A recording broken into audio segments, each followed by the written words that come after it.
So sekuru vanobvunzwa kuti sekuru. So you go and you ask the witch doctor and you say, Saka muzukuru anoda kuziva makamboushandisawo here imi. so as your client, I also wanted to know if you also used this. Aiwa. Muzukuru abvunza zvakanaka kuti ko imi. No, I am simply asking, have you also?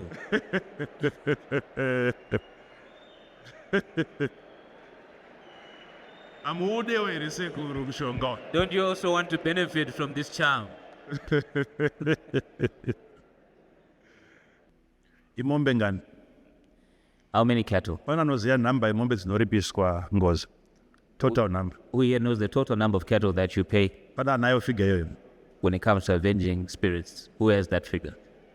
Nyamba dzimwe mhosva dzese dzinotozika ukaba mombe makore akati ukarepa mukadzi makore zvinhu zvese zviri mubhuku zvakarongeka. Ndikubvunza kuti saka ngozi usati maenda unochajwa figure ingane nhamba inovhara ngozi yemombe. Because yet every other crime it is known how much you must pay, but no one knows. Kupenga hakuridzirwe bhero mhembero dzangu dzazove pedo muchandishambadza kunge zigo tichakudanai kumabiko. Well, this is a beautiful Monday morning, and allow me to say that these past 2 weeks have been so interesting. 3 weeks actually, kubaku 1 million issue to the issue yana Prophet Bet Angel, DJ Ola, and Wally 10. And I was laughing when I was dancing Diamond Sia Ola Masunga Zigona Sparks.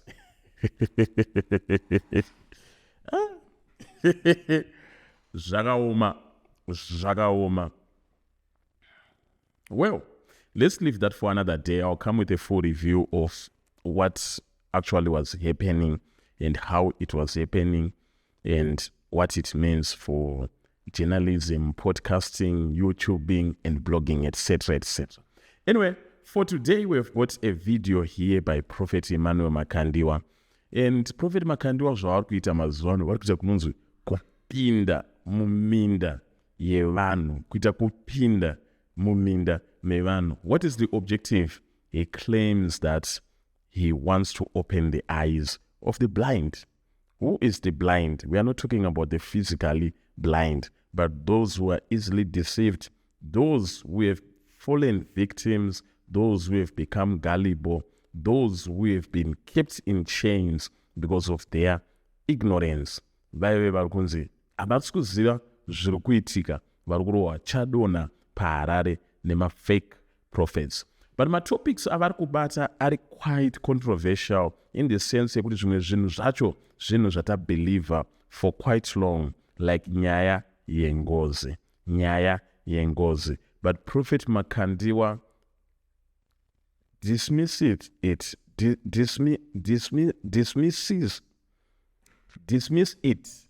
as a scam, as a hoax. I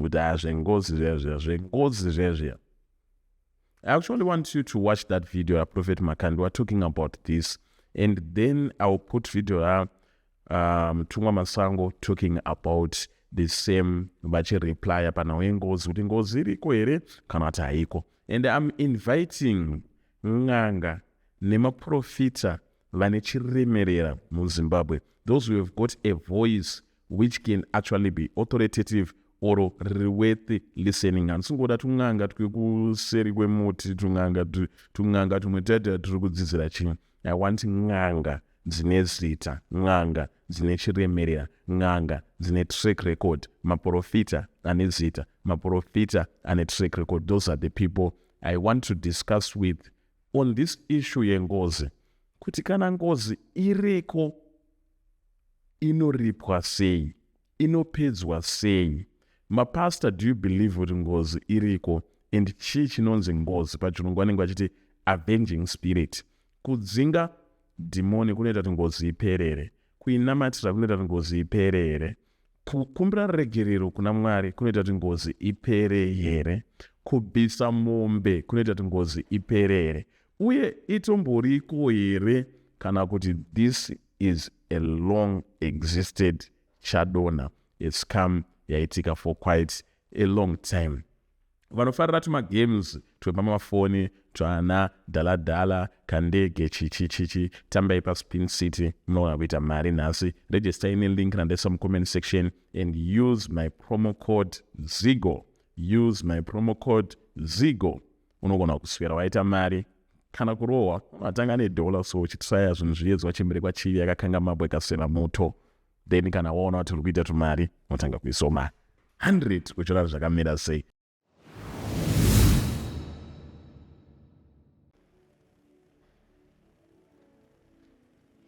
Yeah. Mishonga yei? A charm for what? Muruda mishonga yei? What do you want these charms for?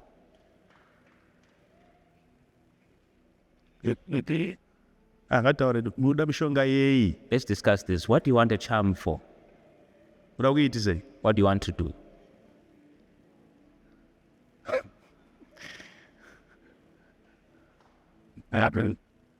Huh?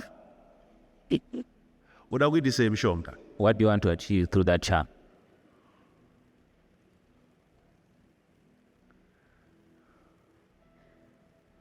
Utaura neveka kuti uda kuitisa chii mishonga uda kuita? I'm talking to you. What do you want to do with that charm?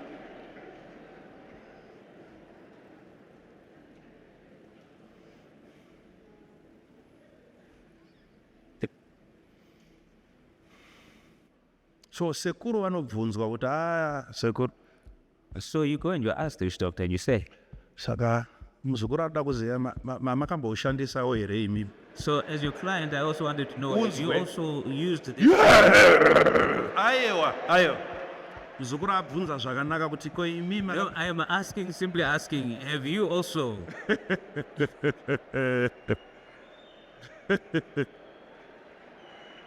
amuudewo here sekuru mushonga? Don't you also want to benefit from this charm?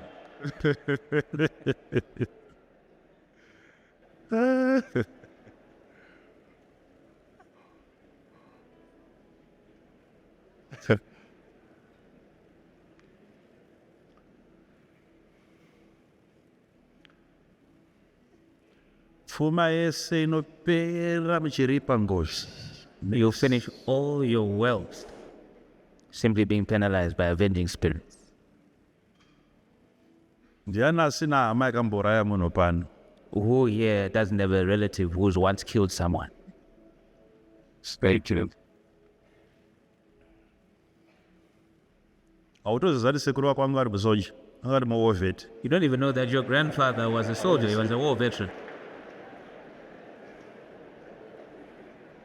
Pairohwa AK-47 When they would handle those AK-47, ichipinda muvillage muyeme kudai so vangani vakafa, unodziripa imombe ngani idzodzo? and they'd come into the village, how many people died? If you were to pay for that, how much do you think you'd pay? Fungai imi maAfricans imi fungai. Think about it as Africans. Kuna kupusa. Take time to think, don't just be down.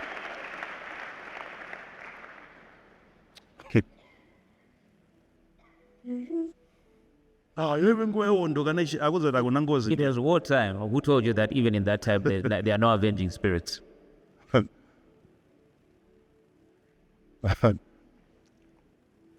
Neripa ngozi. You'll pay that penalty. Ripai? Go ahead. Ripai? Go ahead. Mapedza kuiripa moya motuzoti invoice takapedza. And when you're done, you come back and you tell us that this is the invoice we are done paying. Yeah. Tokubvunza saka makushanda kupi? And I'll ask you, so now where are you working?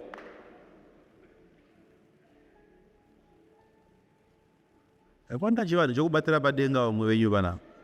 Don't get these spiritual things and understand them. Masalads futi mana pana chivanhu chamunomboziva futi. Because this young modern generation that doesn't even understand these things.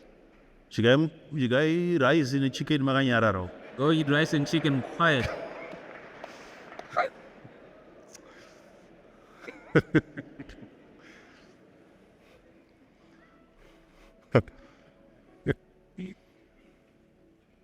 Takachibhenekura vamwe chivanhu ichi. Kubhenekura. Some of us really opened up and investigated this spirituality. It fits. Hey.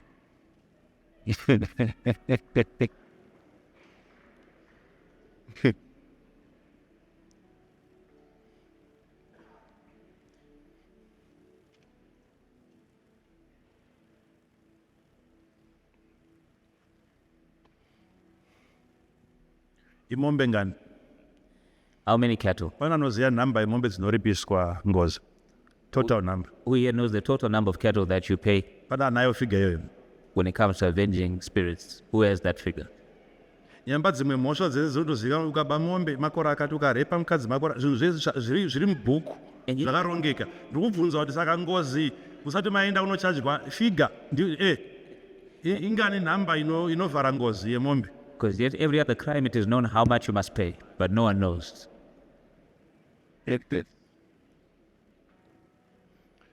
Dzese dzawachajwa yakuchajwa wacho ane dzake haapo pakaurayiwa munhu kana chii haziri akauraya haziri akaurayirwa hazaka but pane yake mombe ba.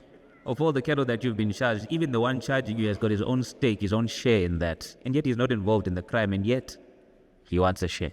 10 mombe dzinoenda 10 cattle gone. pangodanga. And that was just an empty crawl. Madzokera futi maenda kune mumwe. You go back and you go and see another spiritist. Azvonza amana kwa makamboenda imo. And he says, kati zveshuwa aiwa takatombofamba nyaya yanetse. Anza aiwa zvino makaripa here takamboedzawo nepatinogona zvino ana vanenge vachingotsvaga zvino hatisisina kanzi makadzibhadhara sei mombedzi ndiana akatina ndiana uyu ari kutina uyu. And whoever you go to finds fault with even the way that you delivered those cattle. Who was the herdman? Who herded them?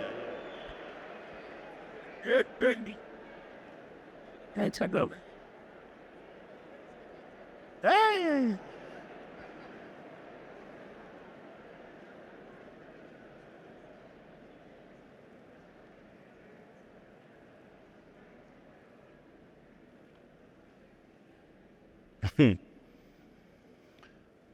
Haya.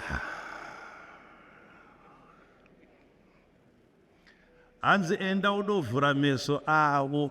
And he said, go and open their eyes, Kuti vaone. that they might see.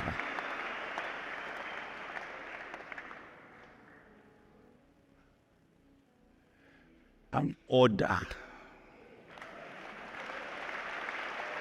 Ithimo yese iri kudimanda zvese izvi kuti It's the theme that's demanding all of this, tiri kuda order. because we want order.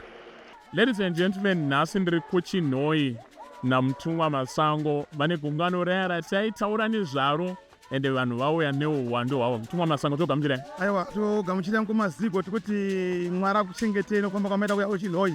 Naona pari kuitwa basa guru chaizvo. Mahwani. Next gungano riri kuitika kupi?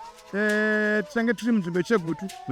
Nzvimbo yeChegutu tichange tiri kana kuti munzvimbo yeMasvingo. Saka asi tichamboona panapo kunoko ndaona vanhu vabudira vaita kuti kune basa rakakura vati riwedzerwe futi. Yes, saka tichange tikuenda kupi. Yes. Then matambudziko amuri kubatsira ndeapi? Akawanda ipo zvitenda namatora matestimony funga munhu kuona matestimony akawanda arimo mukati umu. Ndivo vanhu zvakabatsira nhau dzemakumbo, vamwe vangano zvikwambo, funga mangona nachiporofita nhau dzezvikwambo, nhau dzemishonga yemamainzi, vamwe vanoenda kumamaini kubata mishonga, vamwe vane nhau dzekupiringishwa.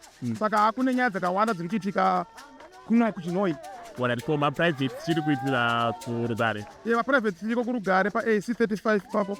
Hatimire kuti maprivate nepatinge tiri ipapo, yes. Alright. Then ndakandichiona video ramuprofita mukuru Prophet Makandiwa ashora kuti ngozi hakuna ngozi.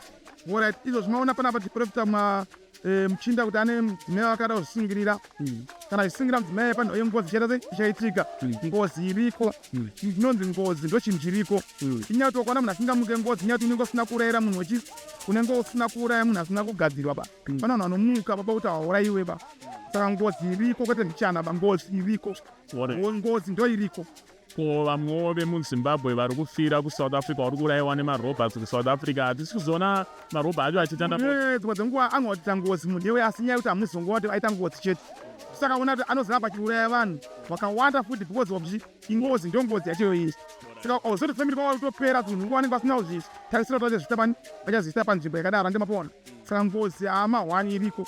saka mushonga wengozi chii tonamatire reto dzingadhimoni here tomushandire mushonga wengozi kwenda kunoripa ndobva kuti vanhu vandese vanoripa ndokuita mushonga wengozi handiseka mushonga wengozi nda kuti vanhu vanoripa saka tinongosimuka here tangoona mumusha medu kuti ngozi irimo takawarira nhengi tongoposa mbe dzedu natinotoenda koko tachi tinosvika kuti taurirane nemusikauraya nhengi mwana oti ndakauraya chi nhengi zvifamba zvakaita sei zvakanaka handiseka chero zvakutobuda aiwa maida basa mutumwa tinosangana zvikati mwana tite zvakanaka mutinhoi yakuomborerwa magetsi izvi totene